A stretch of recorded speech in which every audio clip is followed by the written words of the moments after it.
This is Sarimanok, 10th City, one of the many evacuation centers in war-torn Marawi. People here are still grieving for their loved ones, their houses diminished to rubbles, and their possessions completely gone in the war of 2017. Yet they're trying their best to live normal lives, despite the many hardships they endure and the uncertainties of war and displacement.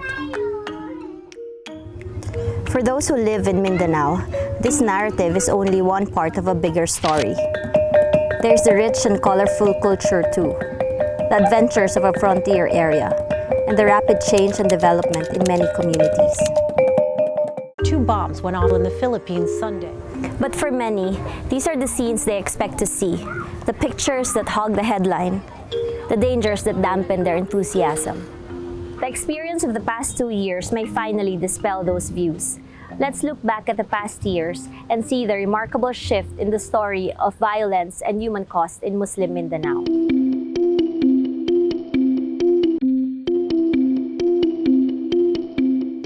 Peace, it is said, does not happen overnight. Yet what transpired from 2017 to 2018 is probably the closest we can get to an overnight leap from war and uncertainty to peace and security.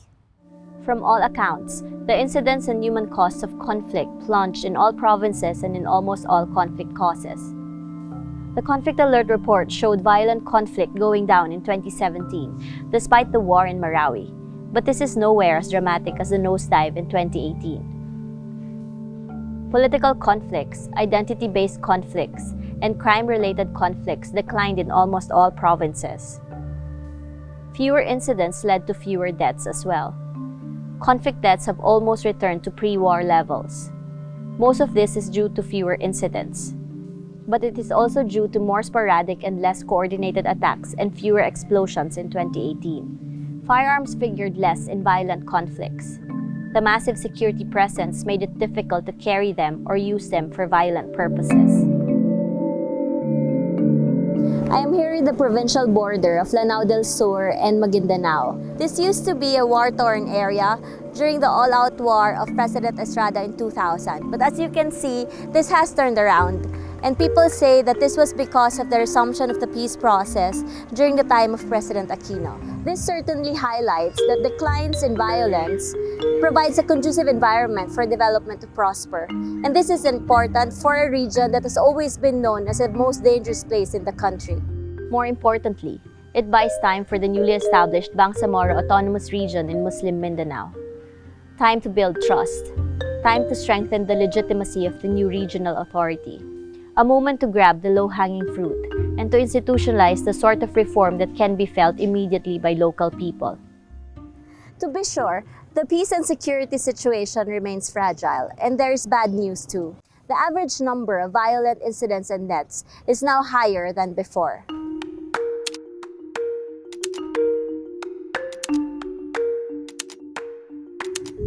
Extremist violence remains resilient even after the liberation of Marawi in 2017. In fact, it has recovered enough to eclipse other causes of conflict deaths since 2016. Behind me is the most affected area in Marawi City. 2 years after the military victory in 2017, people have not been able to go home. They have not been able to resume their lives. In fact, nature has taken over. Debris management is still ongoing.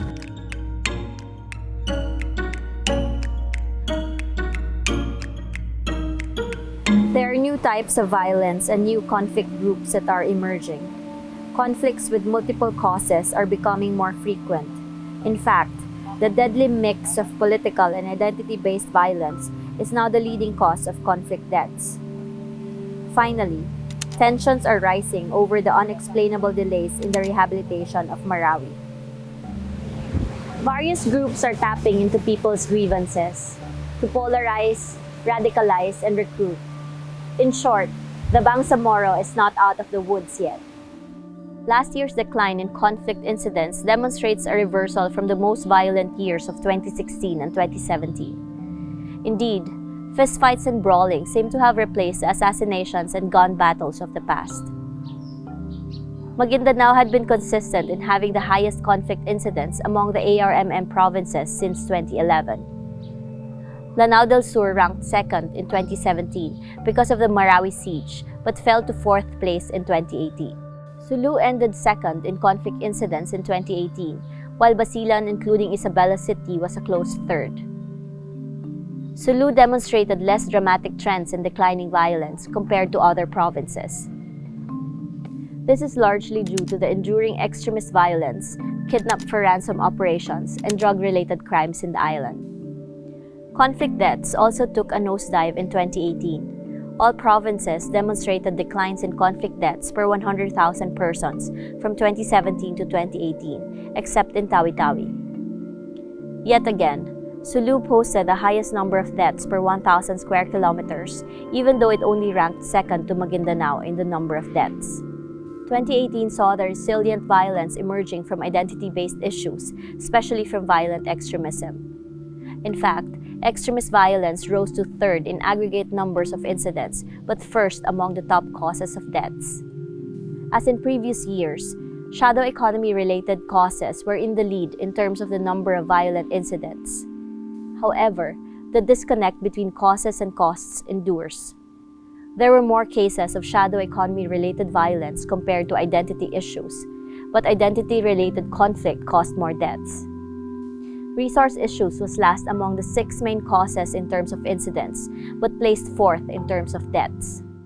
By virtue of the powers vested in me by the Constitution and by law, I had to declare martial law in the Mindanao group of violence.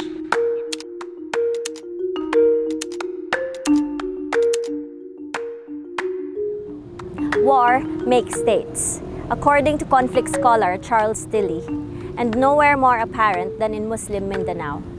This premise also resonates distinctly in the recent war in Marawi. It is also echoed in other violent flashpoints, such as in the SPMS box in Maguindanao, that led to massive security operations that forced a momentary peace. That fragile peace helped the state-building project of a nascent Bangsamoro region. It helped promote the agenda of enhanced autonomy and genuine self-determination. It contributed to the passage of the BOL. War also brought an increase in revenue generation, a feature that seems to only happen in the aftermath of war. This was due to the higher spending to rebuild destroyed infrastructure and to pay for the costs of a huge military and humanitarian presence in the region. The stories, evidences, and analysis that I have reported to you based on our conflict alert data illustrates 3 main conclusions. First, the drop in violent conflicts that underlies the fragile peace in Muslim Mindanao is the direct result of martial law. Martial law brought with it an increase in police and military visibility through an expansion of security checkpoints, coupled with direct and targeted actions to capture illicit weapons across the region. By 2018, the recorded number of illicit firearms captured added up to more than 2,000 handguns and rifles. Martial law reproduced the order and stability needed ahead of the major political battles of 2019, the BOL plebiscite, the midterm national elections, and beyond. This narrative comes from the people themselves who saw and felt firsthand the shift in peace and order conditions in their communities. They point to the stark difference between the martial law that began in 2017 with the brutal and oppressive martial law of the 70s. Lahat naman ng activities namin hindi naman din naapektuhan ng martial law kasi nagagawa rin namin yun. Kaming mga kababaihan, parang pakiramdam namin secured na kaming lumabas. Ang kadalasan na nararanasan namin dito is yung redo. Kasi yung mga bata naapektuhan din. Lalo na last year, always suspended yung klase namin dito. So, as a teacher, kailangan namin pauwiin yung mga bata para ma-secured sila. Minsan, may nakikita ka ng pag-alagala na may hawak na baril. Natatakot ka rin kasi baka aksidente na matamaan ka. So, nung nag-martial law na, lahat ng mga baril nila, hindi ko na nakikita. Nangyari dito sa loob, so nawala sila ng lakas. Dahil sa nangyari, nawala yung mga baril o lahat nawala. So So ngayon, bumabalik na ngayon. Ang ginagamit lang nangyari sa loob. Ito, kailangan magiganti tayo. Sinasabi nila na pati mga babae, sumali na lang tayo. Maraming reasons, no? Kumbaga, so complementary. Halimbawa, medyo okay na rin yung peace talk with Kwan, na Imailip, nagka-agree na sila. Kung dito sa Iran, Kwan, yung effort din ng LGU na nakikialam na sa problem na gano'n, conflict, no? Pangatlo, yung martial law, nakatulong din doon, no? Na-minimize yung pagdadala ng mga armas. So yun yung mga nakita ko mga medyo player noon, no? Kumbaga component, bakit bumaba. Sa normalization, ang tingin ko, hindi lang yung mga kumbatan dapat programa ng normalization, pati yung community. So kung pag yun lang i-address, tingin ko baka matagal yung sasabing normal. Sa tingin ko, kumbaga yung naging strong na yung estado natin. Dito sa area ng Iranon, ay meron kaming ginawa, Iranon Interagency Task Force. Yung Interagency Task Force ay composed ng military, yung 6th, yung Matanog, Buldon, Barira, and Parang, yung 5 munisipyo. Nagkaroon kami ng tie-up para sa peace and order, and kasama doon ang development. The implementation of martial law here is humanitarian, no?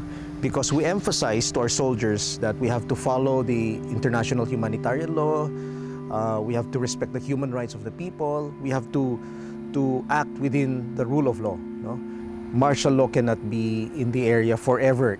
So I believe that in order for this to be sustainable, there really has to be an ownership by the local governments of this campaign, of this program, no?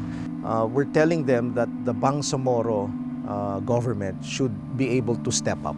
It's really that delicate balance of implementing the rule of law while accomplishing our mission. I am here in the office of the regional governor in Cotabato City, the highest seat governing the BARMM. This is an appropriate venue to make the second point that the fragile peace in Muslim Mindanao enables a conducive environment for development to happen, especially now with the new Bangsamoro government. This fragile peace will determine the outcomes of social and economic projects during the transition process from this year to 2022.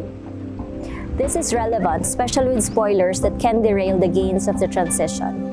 If this government will not deliver, the reforms undertaken during the transition process may not survive a potential strongman rule in 2022. Third, the rise in multi-causal conflict fueled by identity reveals serious ethnic divisions that can undermine political authority, and likewise causes violent extremism to flourish and induce new cleavages. Clan institutions and dynamics that structure behavior and discipline members have historically been the first line of defense against ethnic and religious polarization is now under severe stress. It explains why clans were unable to stem or control the spread of extremist influence among the youth. In the same manner, strengthening the legitimacy of the transitional authority is necessary despite the passage of the BOL. Previous ARMM governments have secured cooperation by careful apportioning of rents and the benefits that go with it. These economic arrangements and political settlements must be negotiated and secured fast. These tensions will shape the sort of violence that can happen in the conflict to peace transition.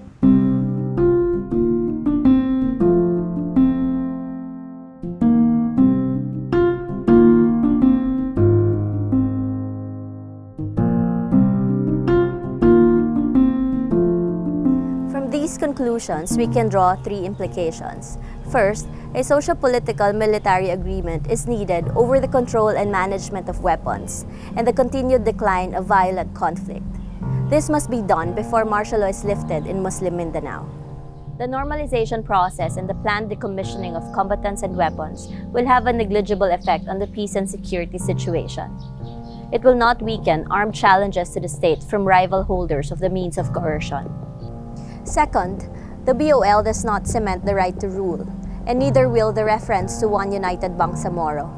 The rise in identity-based conflicts signifies the dissatisfaction, exclusion, and discrimination in the conflict to peace transition. The new government must prevent the reproduction of the same anxieties and fears that undermined previous regimes by avoiding decisions, policies, and processes that hamper its legitimacy in the islands of Sulu and Basilan.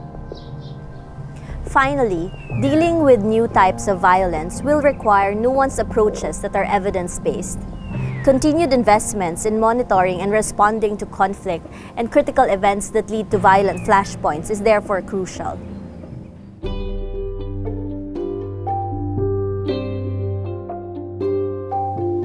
The Bangsamoro is now in a sweet spot. Despite the dangers that lie ahead, we now know that we have the power to end violent conflict. And last year, we, as a nation, have proven it.